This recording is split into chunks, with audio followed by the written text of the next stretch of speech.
and the other one is the 2002. That one is for democratic governance. The other is 2002 protocol establishing the Peace and Security Council of the African Union. That one is for peace.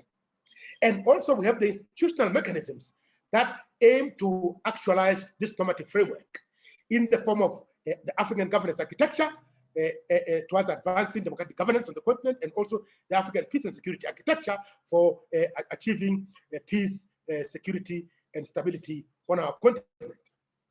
The African Union therefore recognizes that democracy and peace are flip sides of one coin. They are mutually reinforcing. One cannot endure sustainably without the other. Democracy and peace also constitute a key precondition for sustainable human development. I've said this before. The three, therefore, democracy, peace, and development, should be pursued simultaneously in Africa, not sequentially. So the challenge for African countries is to pursue the three of them, democracy, peace, and development, simultaneously. And that is not a very easy task, by the way. They have to be pursued simultaneously for the continent to achieve the SDGs and Agenda 2063. Now, let me now zero in on the imperative for gender equality, But maybe before I come here, let me just build better on the linkages between democracy, peace, and development. Our continent, for a long time, has not experienced democratic governance, as we all know. That for years since independence, a majority of our countries experienced authoritarian governance of different types: military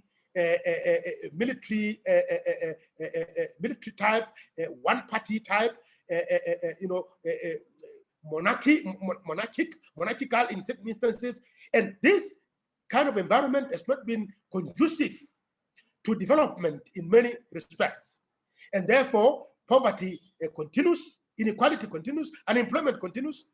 And with this, structural challenges has been the lack of peace and security on the continent, with a number of conflicts across the continent, as it were. And of course, during the Cold War, we had a lot of interstate conflicts between countries. But with the collapse of the Cold War in 1989, the Berlin Wall in 1990, we have seen a shift in terms of the nature of conflicts on the continent. We no longer have a lot of interstate conflicts, but we have a lot more of intra-state within countries. So therefore, that's why it's important that when we look at democratic governance, we should look at it in such a way that it is pursued simultaneously with advancing socio-economic development and also advancing peace, security, and stability. So I wanted just to make that point before I proceed. Now, the next segment of our conversation now turns to the gender equality question. Gender equality and youth empowerment. And a number of presenters have already spoken to this. So I'm just going to highlight salient points without intending to duplicate what other speakers have already said. Women, and I'm sure some previous speakers have said this too, women constitute more than 50% of Africa's population of 1.3 billion. Now, they're a majority. There's no doubt about it. Young people or persons, and in the African definition, youth are ages 18 to 35. They constitute about 70% of the continent's population. It therefore goes without saying that two important principles of democratic governance should necessarily be gender equality and youth empowerment, because there's no way you can talk of democratic governance without a sufficient inclusion and participation of these largest social categories of our populations, women and youth. Women and youth, therefore, have to be empowered in order to make meaningful contribution to the achievement of SDGs and Agenda 2063, the Africa we want. participation and representation of women and youth in decision-making bodies constitute a key indicator of economic, of gender equality and youth empowerment.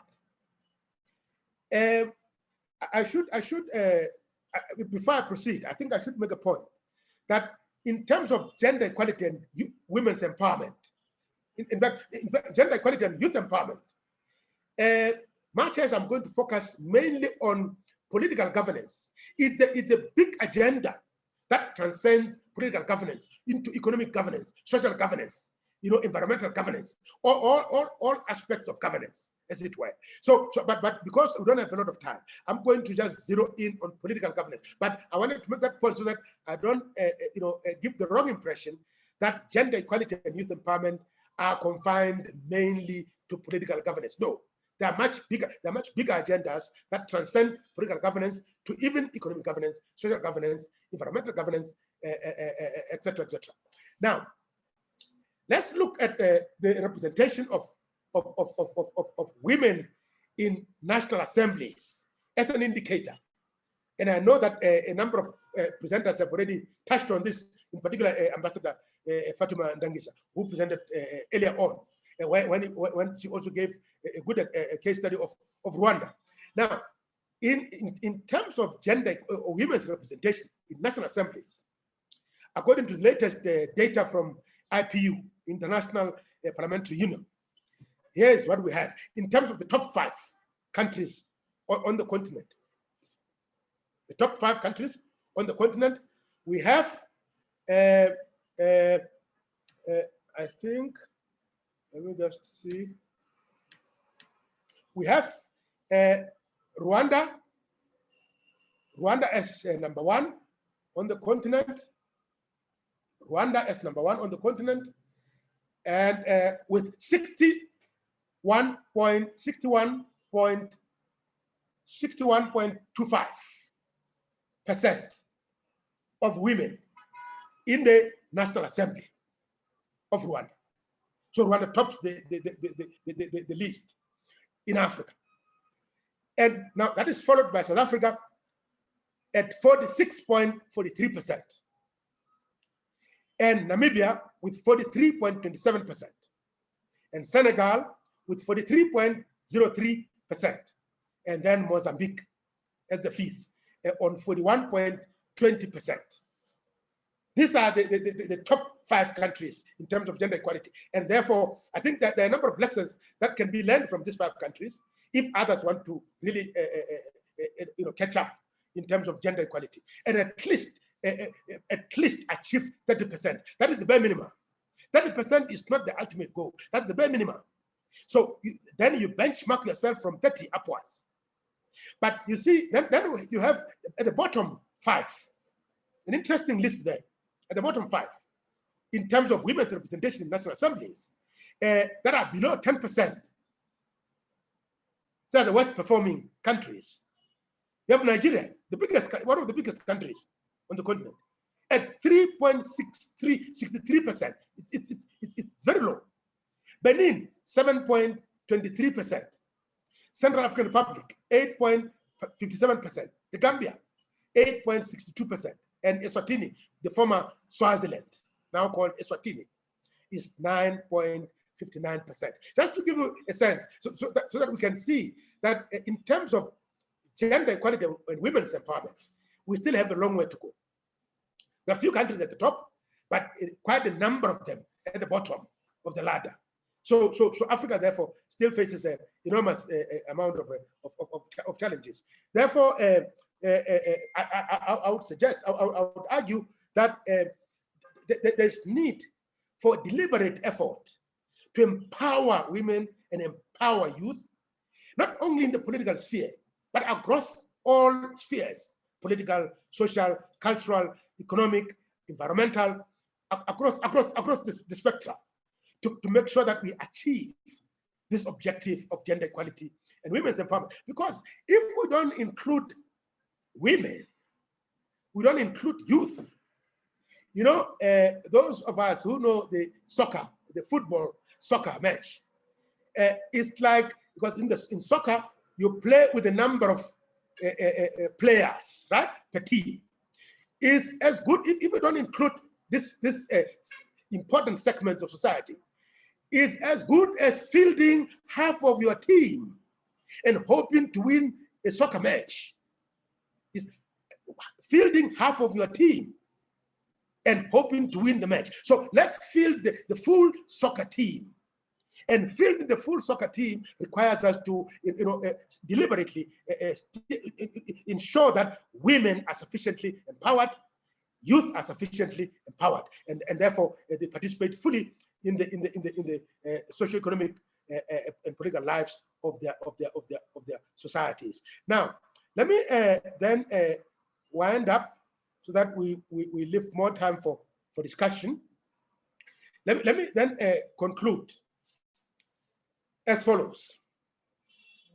That and I'm just rehashing what I've already said. That for SDGs and Agenda 2063, for those noble initiatives to be achieved, we need democratic governance and peaceful environment. We need to ensure that we don't have authoritarian governance and insecurity on the continent. That's number one. Number two, without democratic governance, peace, security, and political stability, without democratic governance, peace, security, and political stability, SDGs and Agenda 2063 will always remain a distant mirage. It will be difficult to achieve, undoubtedly. Now, it is encouraging that both initiatives realize this, because that's why we have in the SDGs, we have SDG number 16, that emphasizes the centrality of governance and peace to sustainable human development. And therefore, also with regard to Agenda 2063, it's also encouraging that we have aspirations 3 and 4 of the agenda that speak to democratic governance on the one hand and peace on the other, that are important for Africa's development. Therefore, it is important to also make the point. I need to make the point that much as these issues are being addressed in SDG number 16 and aspirations 3 and 4, that is a step in the right direction. But the taste of the pudding will be when we then look at implementation. SDG number 16 and aspirations 3 and 4. How are they going to be implemented on the ground in all the 55 member states of the African Union? That is going to be the real test, because we can have this on paper, but nothing happens in terms of implementation. So we are encouraged that they are in SDG number 16. We are encouraged they are in aspiration 3 and 4, but we still have to go beyond this, because these are just norms. We have to go into policy practice at member state level in all 55 member states of the African Union. So I would like to just land by saying, at the center of advancing SDGs and Agenda 2063, therefore, is the pursuit of gender equality and youth empowerment. There's no way SDGs and Agenda 2063 can be achieved without addressing the plight of these largest categories of our societies, women and the youth. I would like to just put a full stop there so that we can allow for an interactive discussion. I thank you for your kind attention.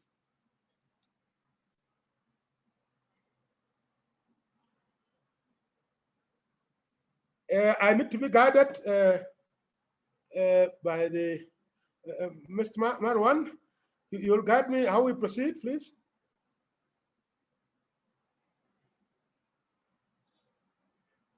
I'll minimize the screen.